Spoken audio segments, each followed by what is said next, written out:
Welcome, Sagittarius. This is Regina from Pacific Tarot, and I'm getting ready to do your July general reading. This is going to cover the entire month of July, including the new moon in June, the end of June in Cancer, and the full moon on the 17th of July in Capricorn. I am inspired because I'm actually doing these readings on the summer solstice thereabouts, and I'm feeling the powerful surge of planetary alignment that signals the sun moving into Cancer, which is the event of the summer solstice, the longest day of the year. And also the entrance into the Sirius Gateway. Sirius is the brightest star in the night sky. It also signals, at least in the Northern Hemisphere, that we are in planetary alignment with our spiritual sun, our mission, our position in the world. What it is we have come here, we have chosen to contribute. There are several other planetary aspects that are particular. In general, Neptune and Chiron are both retrograde, focusing on our healing process, continuing to focus on that healing process, and the action of the full and new moons is really helping us understand how we feel about the information we're getting, how we feel about our position, how we feel about the direction we're moving in. Uranus is in alignment with North Node, and Uranus is unpredictable. And part of the challenge of this time is moving forward without a clear way, without a clear end goal, without a clear conclusion, or not even desiring or being able to visualize how things are going to turn out. This is exciting, it rolls in waves, and it is ultimately about an overload, an overwhelm of information that is meant to help us retreat into our intuition as the gauge of the most relevant information for us. Before I get started, Sag, I want to thank you all for liking, subscribing to my channel, for commenting and supporting me in all the ways that you do. And let's get started with your overall energy, the Knight of Pentacles. This is emphasizing the idea that you are focusing on moving forward with practical steps and a plan. In other words, rather than a grand vision of where you are moving, where you now are feeling empowered to build a place for yourself, you're focusing on the steps, the deliberate steps, the first steps, the next step. And I encourage you to keep your focus, Sag, on the next step. There's so much information available at this time as you're questing to build something really important and meaningful to you and your community, that it is wisest to focus on one step at a time. The 10th house is the Page of Pentacles, and this really shows you as being open in the context of your community, your work, your place, your position in the world, the way you are seen as a beginner. This is you getting information about a new procedure, a new path, a new plan, and you carefully recognizing and accepting yourself as a beginner on this new journey. The first house is the Four of Cups, and this is indicating your general perspective as you are integrating this information and the surge of energy that we are experiencing at this time. So the Four of Cups is indicating that you are receiving all that you are asking for. You are earning, you are building something as you have envisioned it. You are allowing the flow of information, talent, ideas, energy, communication to flow through you, and you have built a foundation. However, it is not looking familiar. It is not looking in the way that you imagined it would. And in that way, you can become disengaged, disinterested, restless, imagining that this power that you are intuiting is describing something else other than what you have. This process, this complex set of feelings, this disappointment, disillusionment with where you're at, despite your comfort, your even abundance, your ability to feel good, is a reflection of your expectation that this goodness, this comfort, this love, this support is going to come from outside of yourself, rather than owning and you learning to own that what you need, you are able to build with what you have. And that is a stable foundation for the growth of your creative love, support, and empowering community. One in which your criterion for decisions is the way it makes you feel, the stable, the security with which you can gain, as the only real stability that is available in the world at this time. The fourth house, our unconscious energies, shows me the Three of Swords. The Three of Swords is very much about this healing process we are all going through. I say we because it is the world in pain that we are addressing as we heal our own internal pains and experiences. So by empowering ourselves, healing ourselves, growing ourselves, and understanding our roles in those things that we may have seen in the past as failures, disappointments, the experience of being a victim, having had someone abuse or attack or betray you in some way, was only facilitated by your participation. The suffering that you've experienced has yielded deep understanding, and this is particular to your resources, your understanding of what you are deserving of and what others you are willing to share with others. So there is a practical aspect to healing that allows you to recognize that you are more deserving, you are more capable of receiving than you may have formerly understood. The seventh house of significant others contains the Devil card. And this is indicating that it is in the area of your relationships that you are meeting self, you are experiencing the mirror of your own limitations. Because this card is showing up at this time, it is indicating to me that your relationships are, your partners are in need of the same understanding, acceptance, and willful desire to choose how needs are met, how your needs are met, how the needs of others are met in relationships is a choice that you are now understanding and much better capable of recognizing it as a partnership rather than a bonding of a victim and a perp.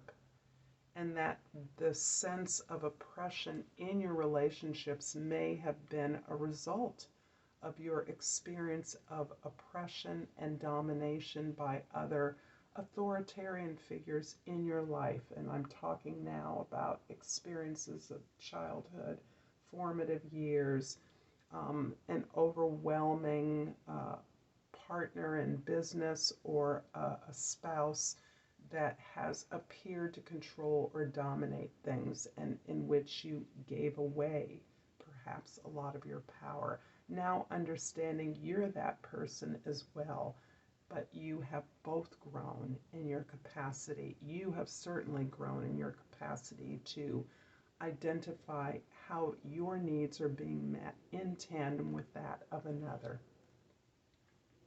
I'm going to clarify the Four of Cups in the first house with the Strength card in the second house and the Death card in the third house.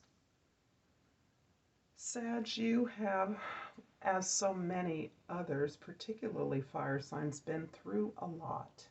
You have withstood a lot of economic, material challenges in your life. You have often come up releasing and surrendering any animosity in deals gone wrong because of your willingness to recognize that, to not want to waste your time pursuing something that is an emblem of the past. You are letting go of harsh circumstances, a harsh understanding of the world in which you have often felt yourself to be the loser.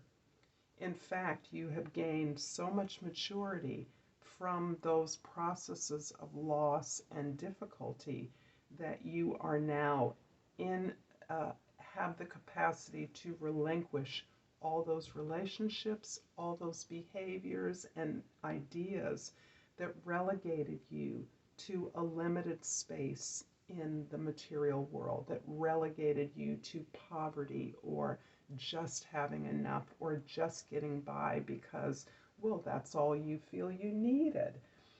You're letting go of that idea, and you're understanding that it is through your ability to communicate with yourself about what you need and what you desire. And those are also shared with your intimates, that you are releasing your pent-up creative drive. This is all about you releasing all of the restrictions that you have placed on your ability to express yourself creatively, to contribute to communication, to learning about your world, and sharing the process of your understanding what position, what opportunities exist for you in the world.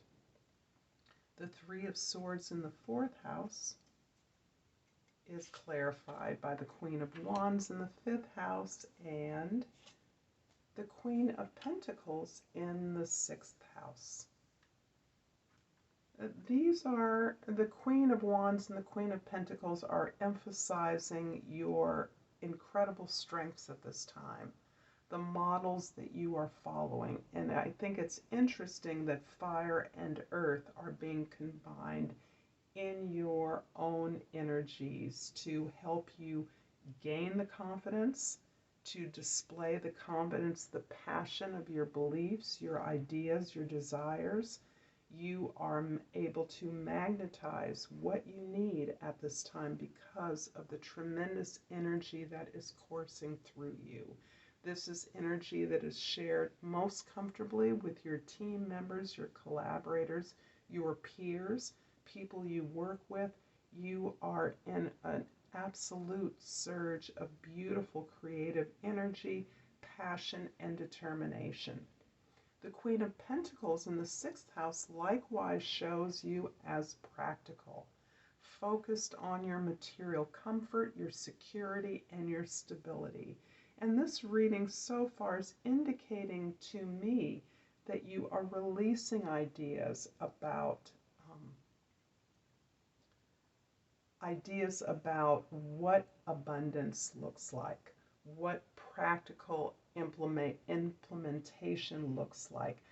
Although you are focused on how to realize, the determination to realize your desires at this time, your desires are opening up. The notion of prosperity is opening up to include the phenomenal energies that you are privy to, your ability to generate ideas, projects, new ideas, the desire to grow and learn and expand is literally off the chart. And your ability to bring that to fruition is critical at this time right now. You are more materially focused perhaps than you've ever been in a practical way. And again, the idea is that you focus on the next step. Focus only on the next step, the way in which you are empowering yourself to be efficient and productive, not to do everything on your plate, to select your opportunities according to what serves you best now. The devil in the 7th house is clarified by the King of Cups. Let's not disrupt my shell. And the Queen of Swords in the 9th house. Interesting, you have 3 queens so far on the table. The King of Cups in the 10th house, in the 8th house, is really indicating where a lot of this confidence that you're experiencing through your associations, this focus on pleasure and the abundance of ideas and creative energy is coming from.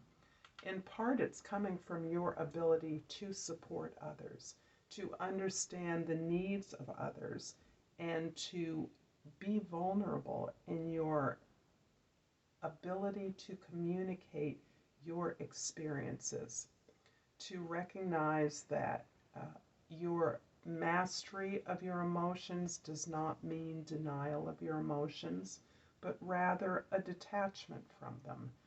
Enough of a detachment fostered by your ability to cultivate this witness.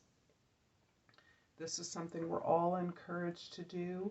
This ability to see yourself in action, in thought, in behavior, in deeds, and to understand the ways in which you've learned how to work around your weaknesses, your vulnerabilities, to amplify your strengths, and to learn from the lessons you have gained in partnership in particular. You have learned a lot from some very difficult relationships that you've been in, however that applies to you. If it's difficult in perhaps a not even or balanced expression of power and communication in the relationship, by an adherence to rigid roles in a relationship, to a lack of caring, interest, and concern in your partners, or feeling that from others, not being able to command the attention or the affection that you so desperately desire, being in many ways the romantic that you are. Having learned that, you are now applying and continuing to look at the way you think about your spiritual match, your romantic relationships, your place of community in the world. You're understanding that there are ideas and new inspirations that you're able to allow deeply into your perspective, so that you are more fearless about pursuing an idea or a new direction in a logical fashion, in a way that opens you up to new inspirations, new truths, and allows you to direct and facilitate conversations about this. This is you letting go of your ability to, I'm intuiting, holding stuff in. Because the face, Sag, that you usually put on your experiences, your understanding, is always positive, is always generous, is always uplifting. And your ability to own the range range of your emotions, to not need to be the cheerleader, to not be the one who is helping others to see the silver lining. Actually, your ability to understand truths, new truths, is wedded to your ability to own your entire concept and framework, your philosophy around your experiences. Detaching from this happy facade that often accompanies your ability to lead and support others. The Page of Pentacles in the 10th house is clarified by the 10 of Pentacles in the 11th house and the 6 of Wands in the 12th house. The 10 of Pentacles is the card of legacy. It is the card of contributing to an inheritance of which you are a part of which you participate in. And this is feeling very much like a cultural or ancestral legacy, less one of solely material rewards, but of an appreciation for the cultural values, the ancestral protection and guidance you have been given in this life in a way that connects you with those same inheritors around the world in invisible communities. This is amplifying your ability to contribute to that inheritance and thus build a legacy, to continue the legacy of growth, expansion, and prosperity for others. This is a very powerful card that indicates your ability to not only understand that as a concrete value in your life, but to recognize that it is not solely material, that this abundance and wealth adheres and includes many other values that are critical to the advancement of humankind. The 6 of Wands in the 12th house is indicating your ability to be recognized and rewarded for your efforts. As you have carved out this way, this process of balancing your energies, recognizing the ways in which you thought, believed, behaved in the past actually limited you and constrained what it is you even asked the universe for. Understanding that you're able to release that now and feel to be an inheritor of the abundance of the universe has actually allowed you to be celebrated on behalf of your community, your team, those you work with, those loved ones whom you protect and serve. This is indicating victory in the smallest of ways. In fact, those ways that we've already identified are most important, as the focus now is on taking one step at a time. And in that regard, you are supremely victorious in the month of July. So I'm going to clarify. I'm going to pull an oracle card. I'm not going to clarify. I'm going to pull an oracle card. And I've pulled the trumpet gentian. The key words are power and healing. Unknown said, to get what you love, you first have to be patient with what you have. I love this. Thank you so much, fellow Sagittarius. I thank you for your time and attention. And until next time, namaste.